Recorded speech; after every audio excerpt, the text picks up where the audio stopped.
Yeah! So yun, magandang gabi sa inyo lahat. Yun, ako nga ulit si Calvin. Kasi, actually, nagpakain ako kasi parang pakinggan nyo talaga ako. Hindi. Nagpakain ko kasi alam kong mga huling araw na natin to. Tsaka maganda po yung samahan natin lahat. Kahit na 10 days lang po tayo magkakasama. Yung friendship po is okay naman po. Tsaka bago po tayong kanya-kanya mga may mag-aaral man ulit o may magtatrabaho, bibigyan ko lang po kayo ng wisdom, mga testimonies ko po para sa kasi nung nagtrabaho ako bilang draftsman, mechanical, 6 years, actually 6 years na ako sa company ngayon. So matagal na rin. First time ko po, hindi ko po alam talaga kung anong gagawin ko. Kasi marami po mga tools, alam niyo po yan, vernier, inside, micro bore gauge, ganun po. So, pinasukat po ako ng eccentric shaft na roller, sir, yung tawag dito, stone crusher sa mga site ng mga gumigiling ng mga bato. Ang laki po kasi nun, sir. So, nabigla ako. Natakot talaga ako kasi laki nun . So, tumakbo ako sa CR. Hindi para matakot, kundi para magdasal. Sabi ko, Lord, bigyan ninyo ako ng hindi ko alam kung anong gagawin ko. Bigyan po ninyo ako ng idea. In-include ko po yung name ni Jesus na, Lord, in the name of Jesus, bigyan po ninyo ako ng wisdom at knowledge. So, pagkalabas ko po sa CR, pagkatapos ko pong magdasal, ayun po, nagkaroon ako ng kapayapaan by praying. Tapos pagkalabas ko dun sa fabrication namin, so magsusukat pa lang ako, may lumapit po agad sa akin isang tao. Yung lumapit po na yun, kaibigan po yun ng papa ko. Kasi sa company po na pinagtatrabaho namin, ako, pinsan ko, papa ko, tito ko, magkakasama po kami. So ngayon, ako na lang po natitira doon ngayon. Tapos yung tumulong po sa akin, kaibigan po na papa ko. Kasi ganito lang yun, outside, micro ko. Sabi ko na-realize ko, Lord, thank you dahil sa pagdadasal ko, binigay niyo agad yung sagot. Kasi yung heart ko kasi humihingi talaga ako ng tulong. Ito nga po, kaya nga po nakalagay dito sa James chapter 1 verse 5. If you need wisdom, ask our generous God and He will give it to you. He will not rebuke before asking. Yung rebuke po niya, hindi po niya kayo susumbatan. Ngunit kung sino man sa inyo ay kulang sa karunungan, humingi siya sa Diyos at siya ay bibigyan sapagkat ang Diyos ay nagbibigay ng sagana at hindi nagugulungan. Katulad ng ginawa niya sa akin, ibinigay niya agad. Naramdam ko po yung pagmamahal ng isang tatay sa pagdadasal ko. At sabi nga din po dito na sa Proverbs is, for the Lord gives wisdom, from His mouth comes knowledge and understanding. Sapagkat ang Panginoon ang nagbibigay ng karunungan, kaalaman at pangunawa. Napakabuti po ng Panginoon pag tayo po, natutunan po ninyo natutunan tayo magdasal, nararamdaman natin na siya ay tatay. At yung paanyaya niya sa atin na patuloy kayo lumapit kahit sa pagdadasal, gano'n po. At sabi din po dito na sa paglapit ko sa Panginoon, yun po ang nangyayari sa akin, ay draw near to God, He will draw near to you. Lumapit kayo sa Diyos at lalapit din siya sa inyo. At ito po yung tanong ko sa inyo. Alam ko medyo parang out of topic, pero hindi ko po alam kung kailan pa ulit tayo magkikita-kita, pero may tatanong po ko sa inyo. Kasi we're advancing the kingdom of God. Isinusulong po namin yung kaharian ng Panginoon through reading the Word of God. I-share sa lahat ng tao. At tanong ko lang po sa inyo na, sure po ba kayo na kayo po ba ay pupunta ng langit? No. Bakit po? Hanggang po kayo pwedeng magbago kung ano may natatahakin mo depende sa decision. Tama po. Ito po, meron po kaming simpler gospel track. May gospel track po kami. Ito po yan. Amen. Sure ka na ba? Ito po. Sabi dito, sure na may katapusan ang buhay sa lupa. There's a time to be born, a time to die. A man is destined to die once. Meron tayong mga oras para mabuhay, oras para mamatay, oras para mamatay ng isang beses.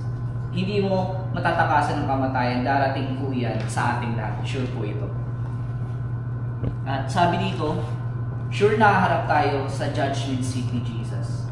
And after that, we face judgment. Kung ano sa atin, ginawa natin, accountability po tayo doon.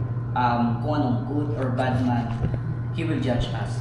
Each of us will give an account of himself to God. Oo, sobrang marami po talaga akong mga maling ginawa sa buhay ko po.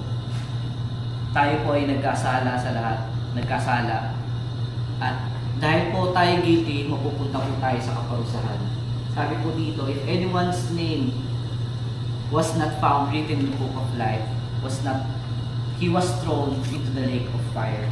Yung lake of fire po na yan po yung eternal judgment ng Panginoon para sa atin lahat. Kasi sa totoo po, ang Panginoon po talaga kumakatok po yan sa puso natin. Minsan hindi na po natin nararamdaman, pero kumakatok po yan sa atin. At yung paanya niya na, papusukin mo ko. Kasi I am living testimony. At yun, si Brother Levin po, isa rin po siyang Christian na alam namin kung gaano kabuti ang Panginoon, lalo na po pag tinanggap niyo po si Jesus, yung kanyang anak. Sabi po dito, yan, pwede kang maging sure na pupunta ka sa langit. Paano? Si Jesus ang nagbayad ng kasalanan. God demonstrated His own love for us in this. While we're still sinners, Christ died for us. Kahit yung kasalanan po tayo, isang beses lang mamamatay si Jesus. Pero, yung isang beses na yun is, it will cover multitudes of our sins. Kaya na tayong isave. Sabi dito, for God so loved the world. Alam po natin natin, for God so loved the world that He gave His only begotten Son. Whoever believes in Him shall not perish but have eternal life.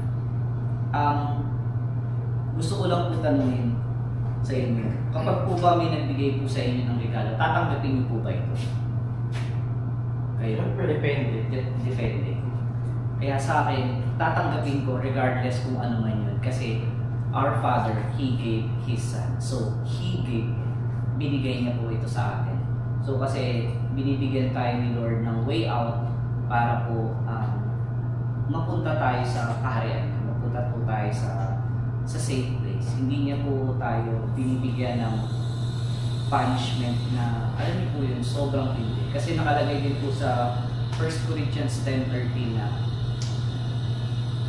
hindi niya tayo sinusubok ng higit sa ating makakaya. Bagkos, sa pagdating ng pagsubok, ang Diyos ay matapat. Hindi niya tayo susubukin sa ating sobra-sobrang hindi niya tayo susubukin po ng sobra-sobra. Kung bibigyan niya po tayo ng wisdom at knowledge para makalabas po tayo doon sa mga problema po natin.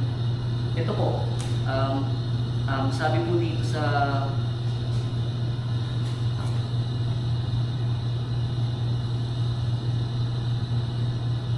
sabi po dito, ano ang dapat mong gawin para maging sure? Admit, alamin mo na nagkasala ka, pagsisiyan mo ito, believe, and maniwala ka sa pagkamatay ni Kristo para sa iyo. Kasi yung pagkapako po ni Kristo po, iisa lang po yun. Kaya kapag naniwala po tayo sa Kanya, bibigyan niya po tayo ng bagong buhay. At ipahayag natin na si Jesus ang iyong Panginoon at tagapagligtas. Kaya sabi din dito po sa Romans 6:20, for the wages of sin is death, but the gift of God is eternal life through Christ Jesus our Lord. Sapagkat kamatayan ang kabayaran ng kasalanan, ngunit ang walang bayad na kaloob ng Diyos ay buhay na walang hanggan sa pamamagitan ni Kristo nating Panginoon. Ano po yan? Ganito po, ibinigay na po sa atin, tatanggapin na lang po natin.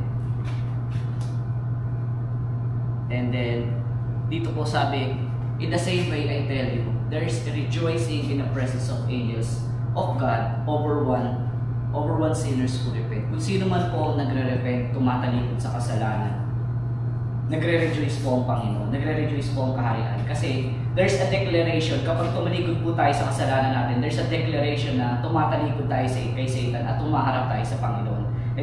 You will say yes to Jesus, you will say yes to God.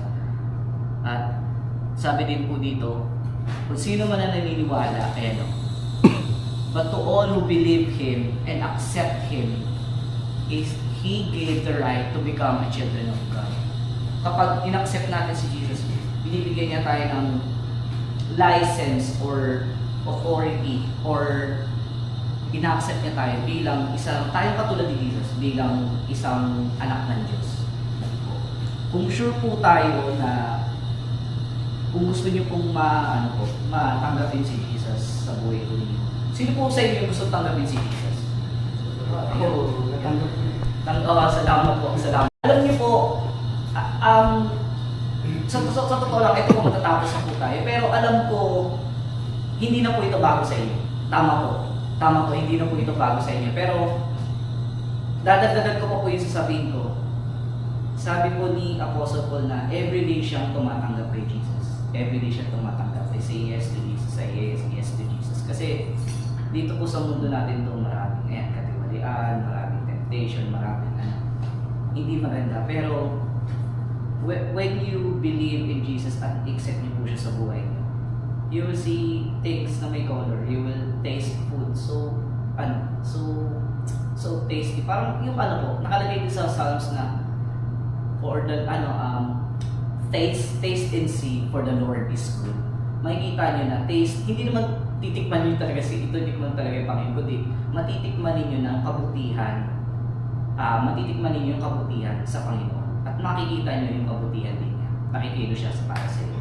So ito po, kung sino po ang gustong tumanggap kay Jesus, sabihin po ninyo ako sa itong panalangin ko na po. Sige po. Lord Jesus, Lord Jesus. patawarin mo ako. Patawarin mo ako. Inaamin ko po Inaamin ko po. na makasalanan ako. Salamat. Nagsisisi ako. Sisiyo kayo. Tinatanggap ko po kayo sa puso ko bilang tagapagligtas. Salamat sa kaligtasan.